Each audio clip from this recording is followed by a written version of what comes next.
Hi there, my name is Julie. In September 2021, I was diagnosed with a slow-growing, well-differentiated small bowel neuroendocrine tumor.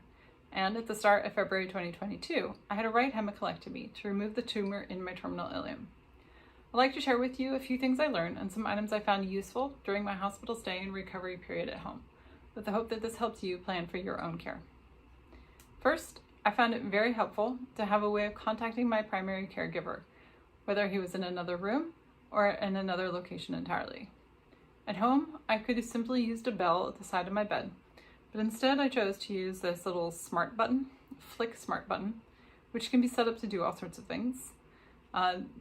This meant that while I was unable to manipulate my phone, and I was certainly unable to raise my voice well enough to be heard by someone out in the hall in the hospital or someone in the next room at home, I could push this little button, and my primary caregiver knew to contact me to see what was needed. In the hospital, I also discovered that it was really important to very clearly communicate with every single one of my nurses exactly how I wanted my pain medication managed, whether I wanted them to bring me the pain medications on schedule, or if I wanted them to wait for me to request the pain medications once I started feeling uncomfortable. For me, that latter strategy did not work at all, and my pain would rapidly get ahead of me and then require 2 doses of pain medication with the required number of hours in between to relieve my pain. When we stuck to the schedule, and no matter the time of day, my pain did remain well controlled, and I was then able to get up, move around, and walk and work on my recovery. I also found that it was really important to know when my nurse's shift change hour was.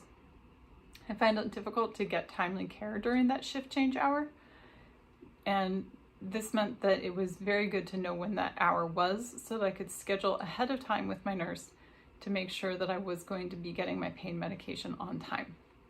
So that was very, very important for me in my recovery. As far as planning my home for recovery, I was able to, knowing that I was going to be on a low residue diet after a right hemicolectomy, we were able to prepare food ahead, have it frozen. So all we had to do is pull the food out and thaw it, heat it up in the microwave. It was very helpful to not have to think about what foods I was going to be able to eat and not have to cook it all. It was wonderful. Did discover that having dishes that are normal was too much for my abdomen.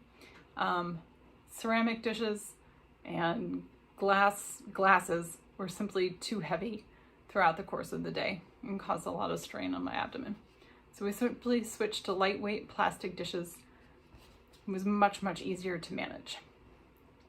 Also discovered that having items slightly up here, too high, or slightly too low, so I'd have to bend or reach to get them, was too much for me. We moved all of our dishes down, some items up, items in my closet, all to sort of table height. It was really, really helpful. Sort of eased that recovery process and didn't introduce additional totally unnecessary strain into my healing process. Did have this nice grabber tool, which was really useful for when I would invariably drop things. So that was quite also helpful to have, in addition to moving things within the house. Having a heating pad was very great. Quite comfortable on a sore and bloated abdomen and back and sides post-surgery for quite some time. Had a nice cushioned footstool and footrests to adjust my muscle position while seated, just to, again, reduce strain throughout the day that sitting in one position is invariably going to cause. In the hospital, some items that were useful were, some of them are easily anticipated, right? So very good, soft, comfortable earplugs. And of course an eye mask, because even in a private room in the hospital, it's going to be loud and it's going to be bright.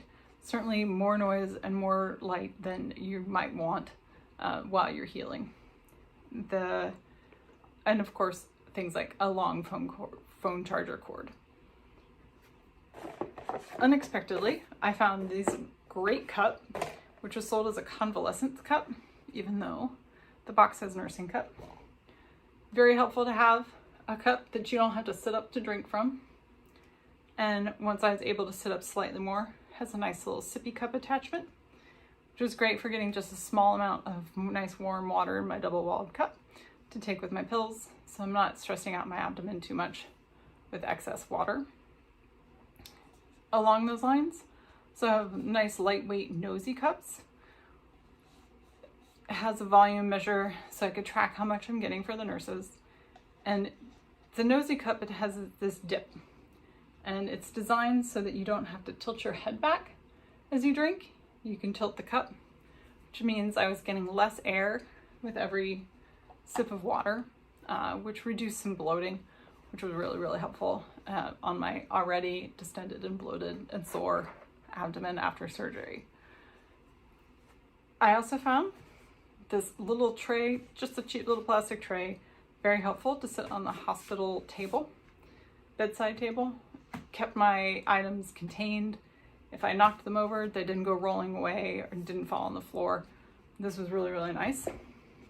Bag clips to attach my electronics cords to the bed sheets so I didn't lose things on the floor or have my electronics get squished in the hospital bed mechanisms. That was very helpful. Shoes that can be worn as a slip-on was great to have.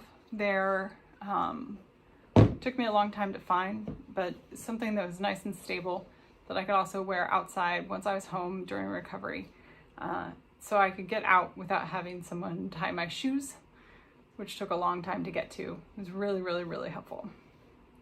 As far as clothing, that also took some time to prepare.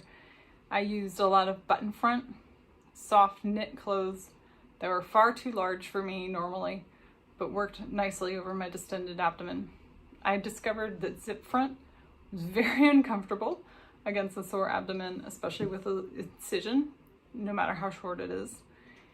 Button front was great. Nice loose pants with no waistband or very minimal waistband. No idea how distended that belly is going to get until it gets distended. So these are just some things that I found useful.